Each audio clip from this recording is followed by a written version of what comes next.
찬양 감사합니다. 할렐루야. 주님을 더욱 사랑하는 귀한 삶이 되시기를 축원합니다. 오늘 본문의 말씀은 예수님께서 제자들에게 복음을 전하기 위해서 하나님의 나라를 선포하기 위해서 세상에 보내시는 선포하는 그런 장면입니다. 거저 받았으니 거저 주라 그러고 배낭이나 돈 같은 거 갖고 다니지 말고 합당한 사람에게 평안을 빌어주라 이런 말씀으로 제자들을 보냅니다. 이 말씀은 예수님께서 제자들을 파송하시면서 잔소리를 하는 것이 아니라 이 제자들이 세상에 나가서 진짜 제자답게 살아가기 위해서 또 진짜 제자답게 살아가면서 복음을 전하기 위해서는 이런 모습 또 이런 그리스도인의 멋이 있어야 된다라는 말씀을 하는 것이죠. 음식은 맛이 있어야 되는 것처럼 사람은 멋이 있어야 됩니다.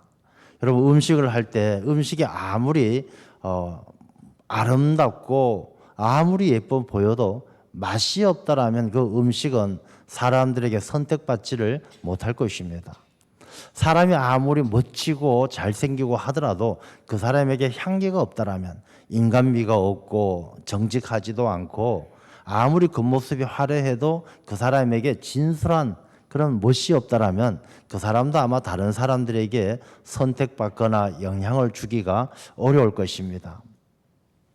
우리가 이 맛으로 이 세상을 바꾸어 놓은 여러 가지 음식들이 있는데 아마 그 중에 대표적인 것이 커피일 것입니다. 우리나라 사람들 특히 커피를 좋아하죠. 커피를 굉장히 많이 마십니다. 하루에도 몇 잔씩 마십니다. 근데 커피를 좋아하는 이유가 뭘까요?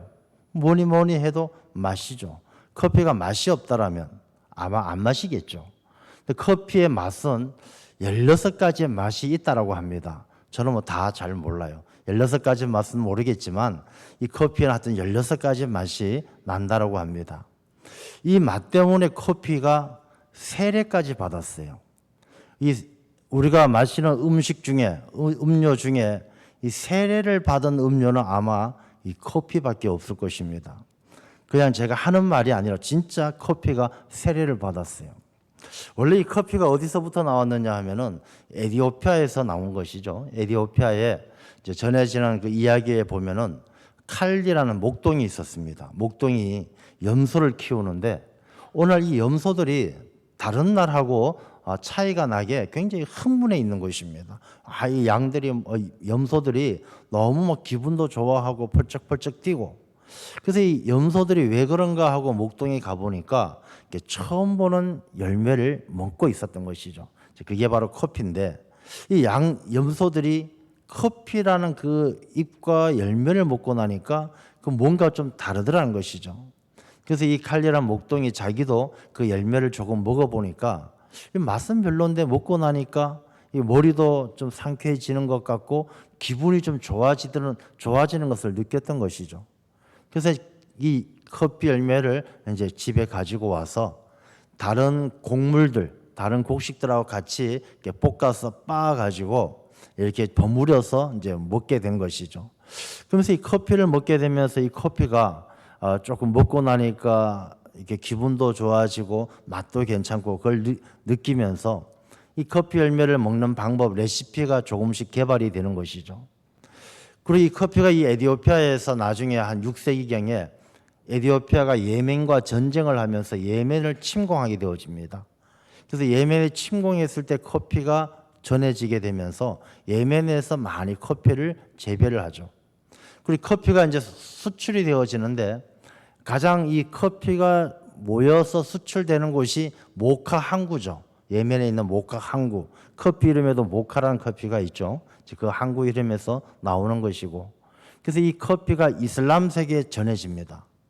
이 커피 맛이 그 묘한 맛 때문에 이 이슬람 세계에 다 이렇게 전해지면서 커피가 터키에까지 전해지는데 이 전해오는 이야기에 보면 터키에서는 부부가 남편이 아내에게 하루 동안 먹을 수 있는 커피를 제공하지 못하면 이혼 사유가 되었다는 것입니다. 그만큼 커피가 이 이슬람 세계에 만연했던 것이죠. 그래서 이 커피가 나중에 십자군 전쟁을 통해서 유럽으로 전해집니다. 유럽으로 전해지는데 제가 지금 이렇게 말씀드리는 이유는 커피 이야기가 아니라 그 맛이라는 것이 얼마나 힘이 있는가를 이야기하고 있는 것입니다. 이 커피가 유럽에 딱 전해지면서 이 유럽에는 원래 와인하고 맥주가 대세죠. 독일이나 이런 데서 맥주를 많이 마시고 또 기독교 사회다 보니까 이 포도주, 와인을 많이 마셨습니다. 그래서 포도주와 와인과 맥주를 많이 마시던 유럽 사회에 커피가 들어오니까 사람들이 입맛이 바뀌는 거예요. 아침 저녁으로 커피를 홀짝홀짝 마시다 보니까 이 맥주하고 이 와인이 팔리지를 않는 것입니다.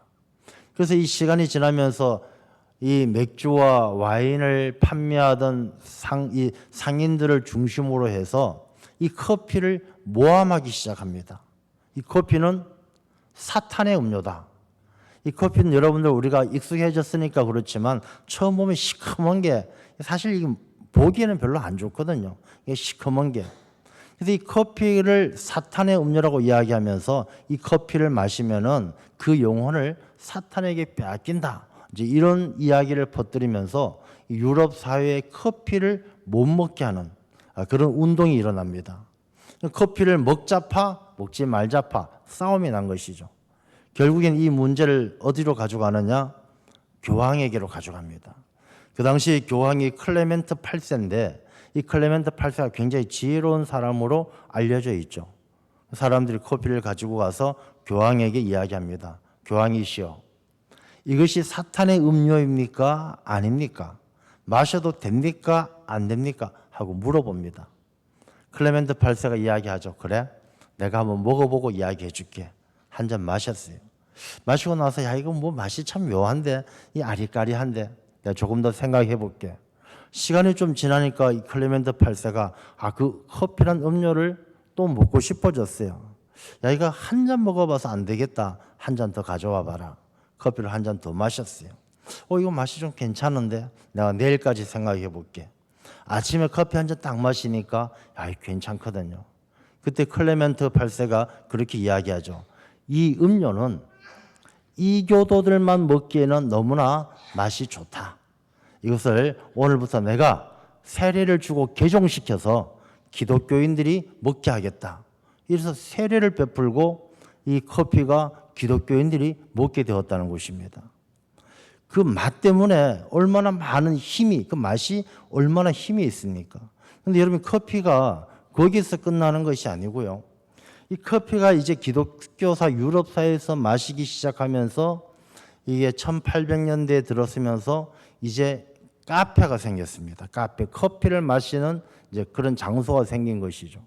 이 커피를 마시는 장소가 이제 프랑스 시민혁명이 일어나게 되는 근거지가 되는 거예요. 사람들이 모여서 커피 한 잔 마시면서 왕정시대의 불합리함, 착취당하는, 수탈당하는 그들의 고통, 그런 것들을 이야기하면서 그곳에서 프랑스 대혁명이, 시민혁명이 일어나면서 또 세계 역사가 바뀌는 거예요. 그 커피의 맛 때문에 우리가 쭉 지나온 역사를 보게 되어지면 그 음식의 맛 하나, 음료의 맛 하나 때문에 세상에 얼마나 큰 영향을 미치는가. 여러분 우리나라도 커피를 많이 마시지만 우리나라 최초의 커피가 언제 들어왔느냐 하면은 고종 때예요. 1884년에 아간 파천이 일어납니다. 이 고종 황제가 러시아 대사관으로 피신을 하게 되죠. 그때 러시아 대사 페베르가 고종 황제에게 드렸던 커피가 우리나라 최초로 공식화된 커피 1호 잔이에요. 첫 잔입니다. 그 커피를 마셨죠. 근데 이 커피가 우리나라 역사에도 큰 영향을 미쳤어요. 그 당시 우리나라에 커피가 이제 없었던 시대인데 독일에서 온 존 타크라는 여사가 있어요. 존 타크라는 여사가 있는데 이 존 타크 여사가 우리나라에 와서 이제 명성황후하고 친해졌어요. 그래서 명성황후하고 친해져서 왕비와 존 타크 여사는 우리나라 국빈들, 외빈들을 손님을 접대하는 일을 했던 것이죠. 그러면서 그 일을 잘하니까 고종 황제가 이 존 타크 여사에게 집을 한옥을 한 채를 이제 하사를 했습니다. 방이 5칸짜리를 하사를 했는데 그곳을 잘 꾸며가지고 우리나라에 오는 손님들을 그곳에서 접대를 한 것이죠. 근데 너무 좁으니까 그 집을 부수고 그곳에다가 2층짜리 양옥집을 짓고 존탁 호텔을 만들었어요. 존탁 호텔을 만들었는데 그 존탁 호텔 1층에 있었던 것이 정동구락부라고 다방이죠, 다방. 정동구락부. 우리나라 제최초의 커피숍이에요. 근데 이 정동구락부가 또 왜 중요하냐? 이 정동구락부에서 모이는 사람들은 반일 사람, 그러니까 일본에 반대하는, 일본이 그 당시에 이제 우리나라를 계속 을사조약을 통해서 침략해 오려고 할 때에 친서방파, 그러니까 미국이라든지 프랑스라든지 서방 쪽에 친하고 일본은 반일, 일본을 싫어하는 사람들이 모였던 곳이 바로 정동구락부예요. 그래서 이 정동구락부에서 모였던 사람들이 나중에 이 반일하던 사람들이 독립협회를 만들고 독립운동에 앞장서던 사람들이기도 하다라는 것입니다. 그러니까 이 커피의 그 맛 하나가 그 맛을 따라 쭉 생각해 보면 얼마나 많은 세상의 역사를 바꾸고 얼마나 큰 힘을 가지고 있는가 생각할 수가 있죠. 자, 그렇다면 사람도 마찬가지예요. 사람도 세상에 많은 음식이 있는 것처럼 맛있는 음식 하나가 역사를 바꾸는 것처럼 사람도 세상에 많은 사람이 있지만 그 사람 한 사람에게서 나는 멋이 그 사람이 가지고 있는 인격과 그 사람에게서 나오는 가르침과 그 사람의 생각, 사고, 사상이 얼마나 큰 영향을 미칩니까? 가장 큰 대표적인 인물이 예수 그리스도이죠. 여러분, 예수님께서 이 땅에 오셨기 때문에 인류 역사가 딱 두 토막으로 쪼개지는 거 아니겠습니까? 얼마나 영향력이 크면 비포 크라이스트, 그리스도가 오기 전의 세상, AD, 아노 도미닉, 주님 오신 이후의 세상, 그렇게 딱 갈라놓을 정도로 예수님 한 분이 얼마나 큰 영향을 미쳤는지 우리가 볼 수가 있는 것이죠. 우리가 신앙생활 할 때에도 다 똑같은 신앙인이 아니라 신앙생활 하는 그 가운데 그리스도의 향기가 멋이 있는 사람이 있고 그리스도의 향기가 없는, 멋이 없는, 그리스도인의 멋이 없는 사람이 있어요. 그리스도인이라고 이야기하면서도 그리스도인인 것이 조금도 표시나지 않는 그런 사람들도 있다라는 것이죠. 여러분, 이 조선 때, 그러니까 조선 말에 우리나라에 왔던 알렌 박사가 나중에 고향에 가서 쓴 책 가운데 그런 책이 있어요. 조선의 멋. 자, 멋이란 게 뭔가? 그래서 우리가 생각할 때 멋 그러면 잘생기고 예쁘고 아름답고 멋지고 이런 걸 생각하기 쉬운데 이 알렌 박사가 쓴 조선의 멋 그 책에 보면 사람들을 소개해요. 조선의 사람들을. 그런데 그 중에 소개하는 사람들이 대표적인 인물이 누구냐면 이제 김삿갓, 그다음에 봉이 김선달 이런 사람들을 조선의 멋으로 소개해요. 멋진 인물로. 여러분, 김삿갓이라는 인물이 어떤 인물입니까? 김삿갓은 강원도 영월에 가면요, 김삿갓 면이 있어요. 김삿갓 면, 그 김삿갓이 살았던 동네 이름을 면 소재지 이름으로 삼았는데 원래 김삿갓이라는 인물을 잠깐 살펴보면 그 사람의 이름은 김병년이죠. 김병년, 안동 김씨입니다. 아버지가 김안근, 할아버지가 김익순. 이 김익순은 원래 높은 벼슬아치였어요. 평안도에서 부사를 하던 아주 높은 벼슬아치였는데 이 할아버지가 벼슬아치를 하는 그때에 홍경래의 난이 일어납니다. 홍경래의 난이 일어났을 때에 그 홍경래가 농민군을 이끌고 막 이제 반역을 일으켰을 때에 그때 그 평안도에 있었던 그 가산 지역의 군수였던 정씨라는 사람이 있는데 이 사람은 싸우다가 죽었어요. 이 반역군들하고 싸우다가 죽었는데 이 김병년의 할아버지 김익수는 그 홍경래한테 항복해요. 항복하고 두 손 들고 나중에 오히려 홍경래 그쪽 반란군에게서 직책을 줄 만큼 그쪽에 협조하게 되는 그런 꼴이 되는 것이죠. 그래서 나중에 홍경래 난이 다 진압되고 나서 이 집안은 나라에서 반역죄로 다스립니다. 그래서 할아버지도 죽고 그 집안이 완전히 풍비박산 나는 것이죠. 그래서 다 그 자녀들은 다행히 종의 신세는 면하고 뿔뿔이 흩어집니다. 그때의 이 김병년의 어머니죠. 그러니까 김익순의 며느리는 이제 자기 남편, 자기 시아버지 다 죽고 나니까 자식들을 키워야 되는데 키울 길이 없어서 저 강원도 깊은 산골에 들어가서 애들을 키웠던 것이죠. 지금의 김삿갓 면이죠. 근데 거기에서 김병연이가 똑똑해서 공부를 잘했어요. 그래서 나중에 공부를 잘해가지고 이젠 지방에 가서라도 자기가 벼슬아치를 해야 되겠다 생각하고 지방의 공무원 시험을 봅니다. 향시를 봐요. 지방 공무원 시험을 보는데 문제가 뭐였느냐? 이 홍경래 난 때 정씨, 그 군수 정씨가 싸우다 죽은 정씨의 충절을 논하고 반역자 김익순에 대해서 평가하시오. 이런 문제가 나온 거예요. 이 김병연은 자기 할아버지가 김익순이라는 걸 몰랐죠. 맞습니다. 김익순이라는 이 인간은 한 번 죽여서 될 인간이 아니라 1000번, 10,000번 죽여야 될 대역죄인이고 이 그 자손은 뭐 능지처참함이 당연하고 막 써서 장원급제합니다. 근데 집에 딱 돌아오니까 이제 어머니가 그 얘기를 다 듣고 나서 말을 안 할 수가 없죠. 너가 누구의 자손인지. 근데 그 이야기를 해주니까 자기가 100번, 1000번 죽여도 마땅할 그 죄인이라고 욕했던 사람이 자기 할아버지인 거죠. 그 충격이 얼마나 컸겠습니까? 그래서 이 소년 김병연은 충격이 너무 커서 정말로 식음을 전폐할 때 어머니가 그 아들을 달래려고 결혼도 시켜 22살에 결혼도 시키고 애도 낳았어요. 그런데 김병연은 자기 마음의 병을 치료하지를 못하는 것이죠. 그래서 그 자기를 삶의 자리를 다 떠나서 삿갓 하나 덮어쓰고 전국을 방황하면서 가는 곳마다 이제 해학과 시로 많은 것들을 남기게 되죠. 초연한 삶, 세상에 매이지 아니하고 자유인으로 자기가 할아버지를 욕했던 자기의 죄를 천추의 한으로 생각하고 두고두고 회개하면서 온 세상 가운데 돌아다니면서 나쁜 사람들 좀 혼내주고 벼슬아치들 탐관오리들 좀 풍자하고 해악으로 조롱하고 그러면서 한평생 사는 인물이 바로 김삿갓이죠. 이 알렌 박사가 봤을 땐 이 세상에 매이지 아니하고 자기의 잘못을 깊이 깨닫고 초연하게 사는 이 김삿갓이 아주 멋진 사람으로 보였던 것이죠. 봉이 김선달도 마찬가지 아니겠습니까? 봉이 김선달 대동강물을 팔아먹었던 김선달. 선달이라는 것은 이 시험에 합격은 했지만 급제는 했지만 벼슬을 하지 못하는 사람을 선달이라고 이야기합니다. 김선달도 시험에 합격은 했지만 벼슬을 하지 못했는데 이 봉이란 말은 왜 붙었느냐? 원래 김선달이 어느 날 이렇게 시장을 갔어요. 시장을 갔는데 아주 고약한 닭장수가 있어요.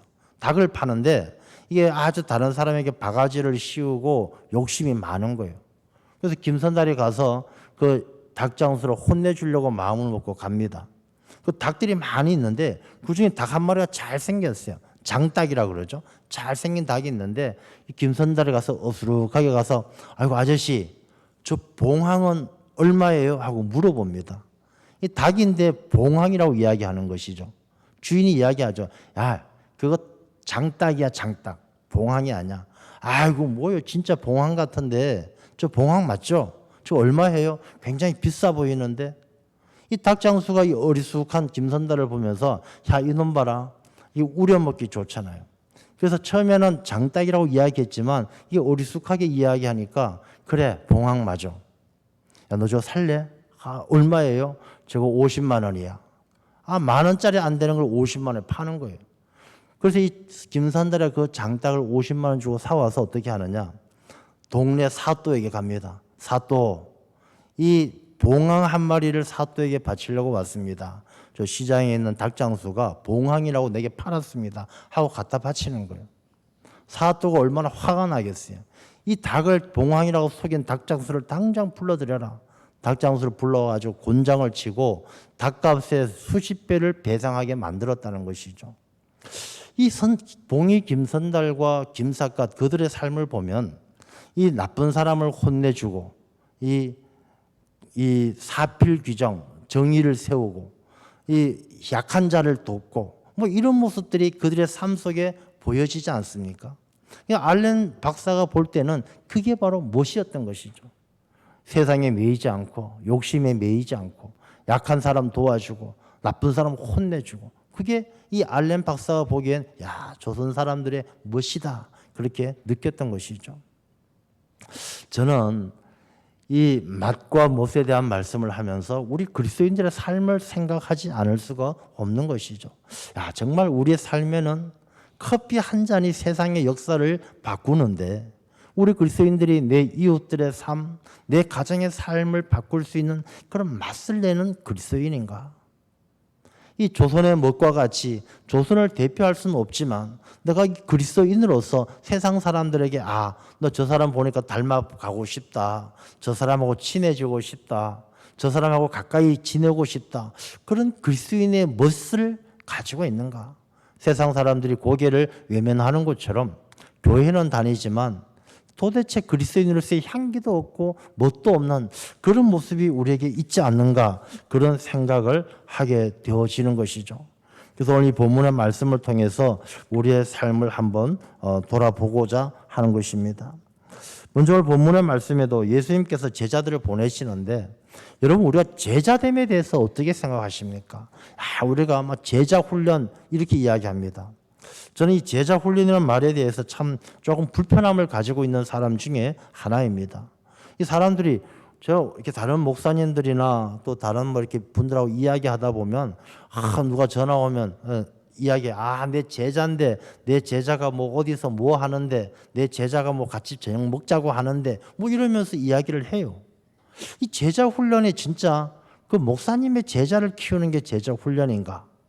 그 선생님이 자기가 키우는 제자가 자기 제자로 만드는 게 제자 훈련인가? 저는 그런 생각을 하면 좀 마음이 불편하거든요. 이 제자란 것은 제자 훈련이라는 것은 예수님의 제자를 만드는 것이 예수님의 제자 훈련은 예수님의 제자를 만드는 것인데 그게 어떻게 자기 제자가 될 수 있을까? 그러면 그 사람은 예수님의 제자는 못 되고 평생 그 목사님의 제자가 되고 예수님의 제자는 목사고 목사의 제자는 그 사람이니까 그 사람은 제자, 손자 제자쯤 되는가? 저는 마음이 불편한 것이죠. 그래서 우리가 생각할 때 제자됨이란 무엇인가? 이 제자됨은 누군가의 제자가 아니라 우리 모두가 예수님의 제자가 되어야 한다는 것을 우리가 잘 기억해야 할 줄로 믿습니다.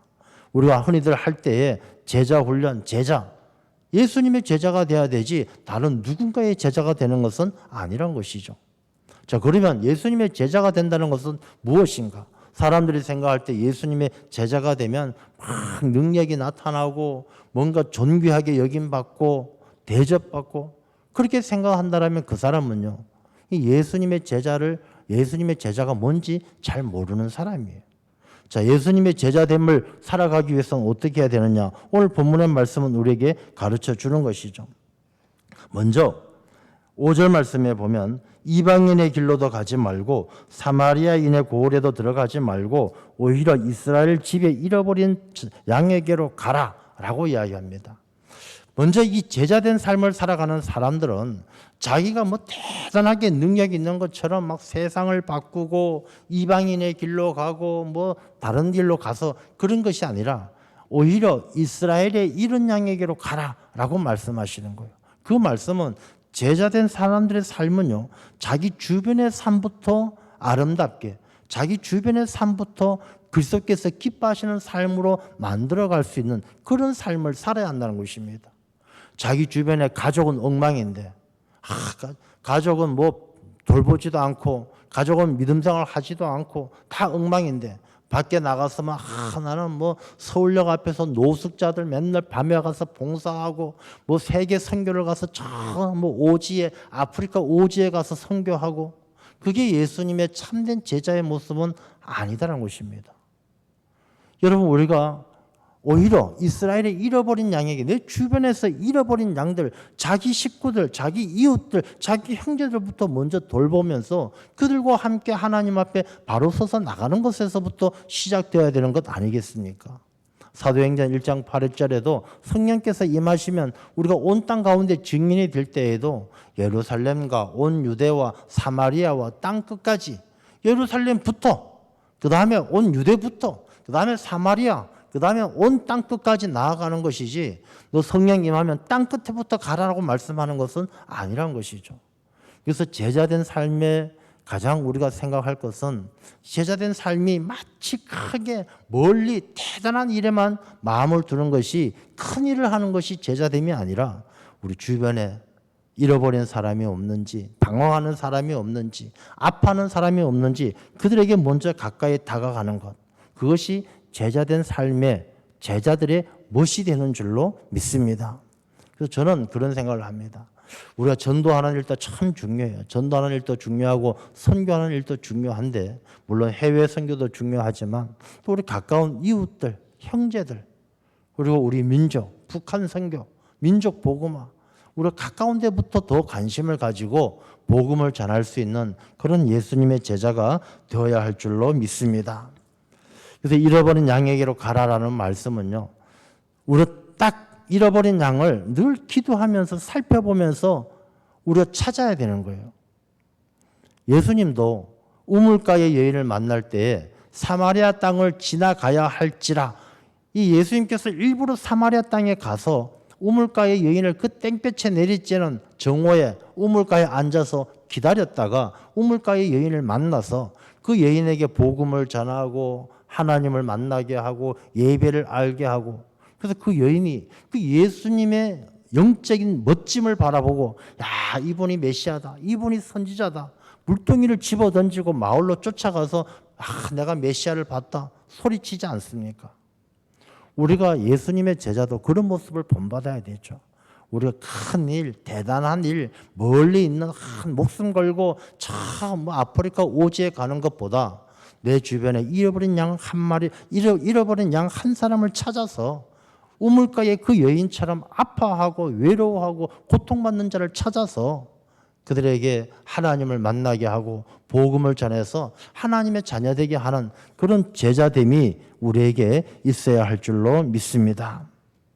그 다음에 두 번째 우리 말씀 가운데 보게 되어지면 8절 말씀에 보면 병든 자를 고치며 죽은 자를 살리며 나병 환자를 깨끗하게 하며 귀신을 쫓아내되 너희가 거저 받았으니 거저 주라.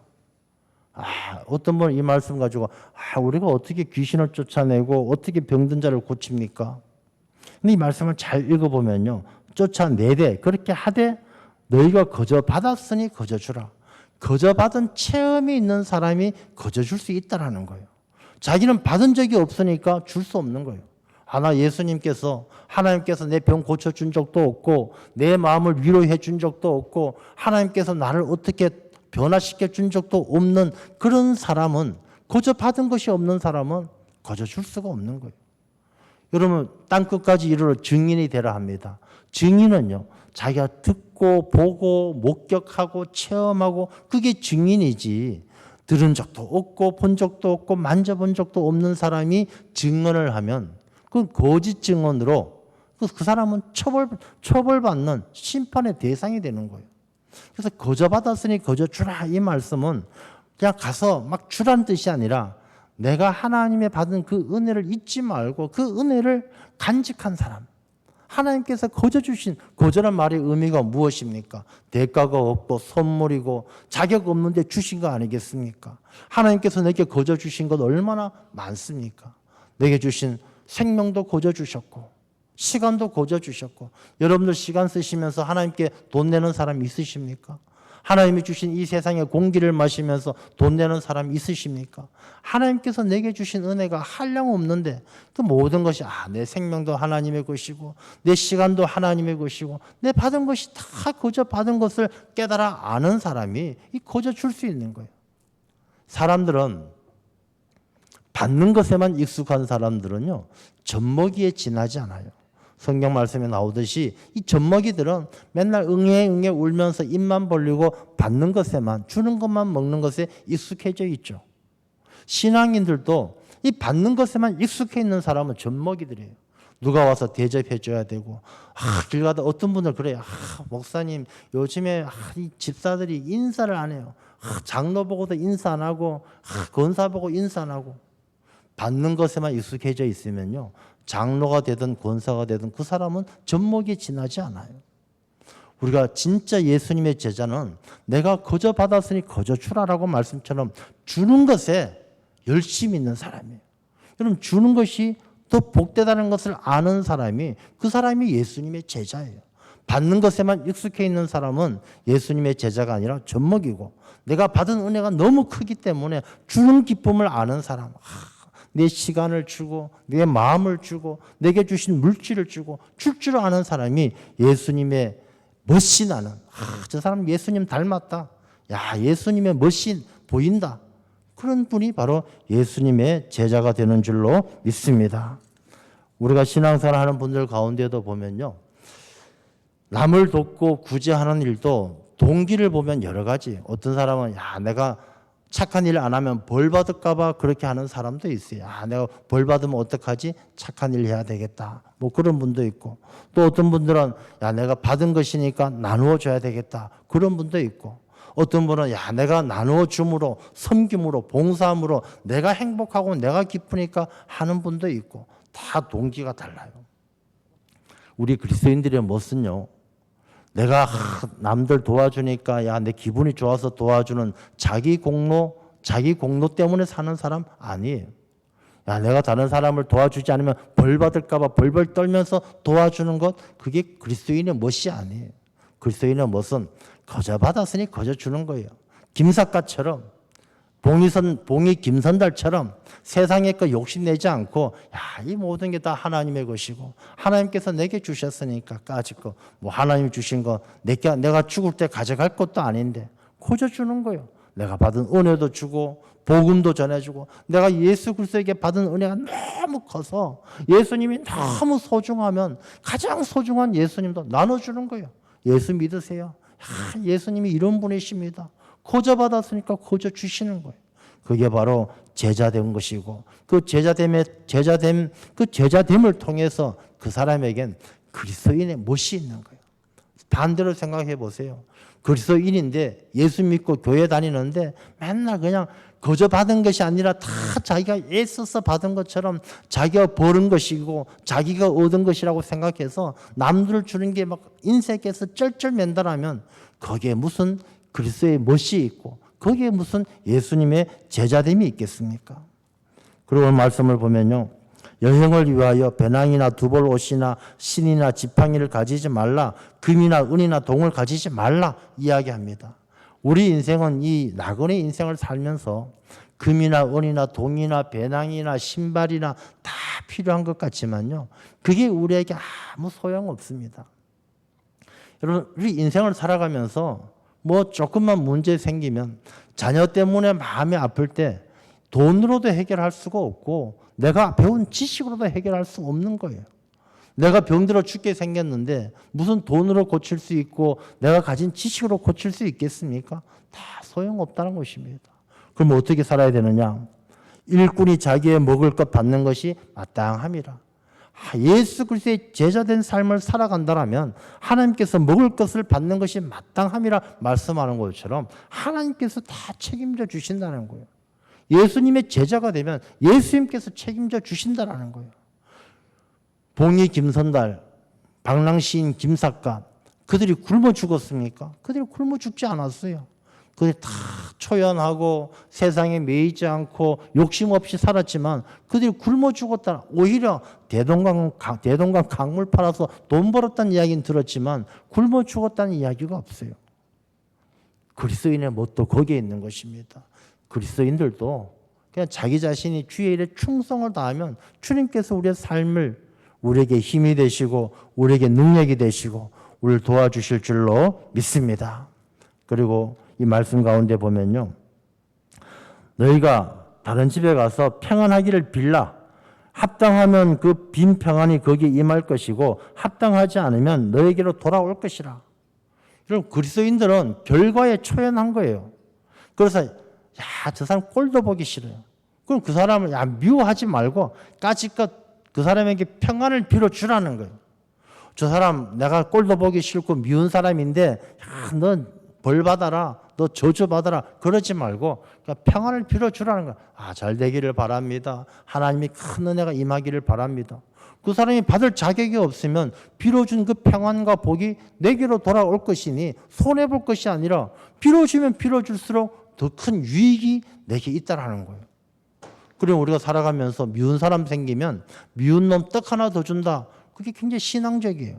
미운 사람 위해서 더 기도해 주는 거예요. 더 축복해 주는 거예요. 그 사람이 받을 만한 자격이 있으면 그 사람이 축복받아서 변화되어지고 하나님의 자녀가 되어서 잘 산다라면 더할 나위 없이 좋고, 그게 합당하지 않다라면 그 빌어준 축복이 내게로 돌아올 것이니 얼마나 큰 은혜입니까?